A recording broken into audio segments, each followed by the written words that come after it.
Muita gente achou que a Red Bull estava começando a perder força. Mas nos bastidores da Fórmula 1, a sensação agora é completamente diferente. Porque algo mudou. E mudou rápido. Depois de semanas cercadas por dúvidas, problemas de equilíbrio, e uma pressão crescente de McLaren, Ferrari e Mercedes, a Red Bull começou a dar sinais claros de reação. E o mais impressionante é que essa recuperação parece ter sido planejada muito antes do que imaginávamos.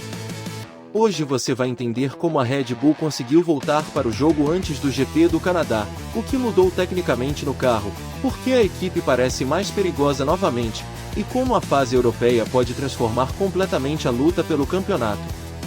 Mas segura até o final. Porque existe um detalhe escondido nessa reação da Red Bull, que quase ninguém percebeu, e que pode explicar por que os adversários começaram a ficar preocupados outra vez. Primeiro, precisamos entender uma coisa importante. A Red Bull nunca parece realmente em crise por muito tempo. E existe um motivo para isso. Estrutura. Na Fórmula 1 moderna, equipes campeãs não sobrevivem apenas de velocidade. Sobrevivem de capacidade de reação. E talvez nenhuma equipe no grid atual seja tão forte nisso quanto a Red Bull. Agora vem a parte mais interessante. Mesmo quando o carro parecia mais difícil de pilotar, a equipe continuava coletando dados importantes. E isso mudou tudo. Porque enquanto muita gente via apenas perda de performance, a Red Bull parecia estar tentando entender exatamente onde estavam os limites do projeto. Agora pensa comigo. Uma equipe dominante não entra em pânico rápido. Ela analisa, testa, compara, corrige. E foi exatamente isso que começou a acontecer silenciosamente. Agora vem o ponto mais importante. Os problemas recentes da Red Bull estavam muito ligados ao comportamento aerodinâmico em determinadas condições. Especialmente em equilíbrio de entrada de curva, instabilidade traseira e sensibilidade excessiva do carro. E isso começou a afetar confiança. Principalmente em pistas mais técnicas. Agora vem a parte absurda. Mesmo com dificuldades, a Red Bull ainda conseguia resultados relativamente fortes. E isso assustou muita gente. Porque se a equipe já estava competitiva em um momento ruim, o que aconteceria quando os problemas fossem corrigidos? Agora parece que estamos começando a descobrir a resposta. Agora vem o detalhe que pouca gente percebeu. O GP do Canadá pode ser perfeito para essa recuperação. Porque Montreal exige eficiência em reta, frenagem forte, mudanças rápidas de direção e, principalmente, capacidade de atacar zebras agressivamente. E a Red Bull parece ter reencontrado justamente estabilidade nesses pontos. Agora pensa. Se o carro voltou a gerar confiança em frenagem e tração, o potencial muda completamente. Porque pilotos conseguem atacar mais, frear mais tarde, acelerar mais cedo, usar agressividade novamente. E isso pode recolocar a equipe imediatamente na briga principal. Agora vem a parte mais intrigante. Os sinais internos indicam que a Red Bull conseguiu melhorar a correlação de dados entre pista, simulador e túnel de vento.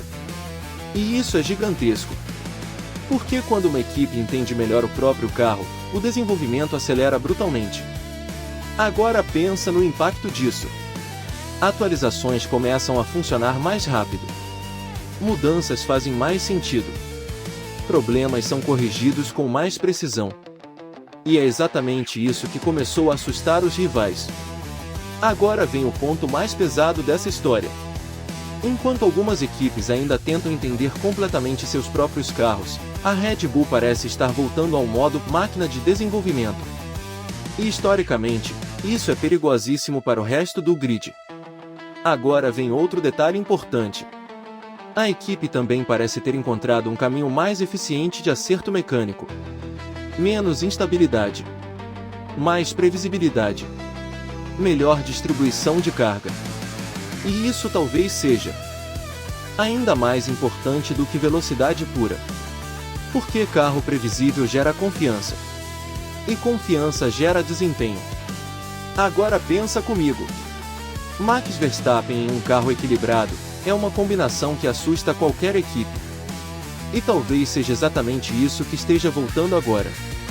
Aliás, se você gosta desse tipo de análise profunda sobre engenharia, bastidores e evolução técnica da Fórmula 1, já se inscreve no canal e ativa o sininho, porque aqui no Biru Speed F1 a gente mostra o que realmente está acontecendo por trás dos resultados. Agora, voltando. Foi nesse ponto que a fase europeia começou a ganhar importância enorme. Porque é ali que o campeonato realmente entra em nova dimensão. Mais atualizações. Mais pacotes aerodinâmicos. Mais pressão. E equipes que erram nessa fase, normalmente sofrem até o fim da temporada. Agora vem a parte mais importante. A Red Bull parece ter preparado esse momento com muito cuidado. Enquanto algumas equipes trouxeram mudanças extremamente agressivas cedo demais, a equipe austríaca trabalhou de forma mais gradual. E talvez isso tenha evitado erros maiores. Agora pensa. Na Fórmula 1 moderna, não vence apenas quem desenvolve mais rápido. Vence quem entende melhor o caminho correto. E a Red Bull parece ter reencontrado esse caminho.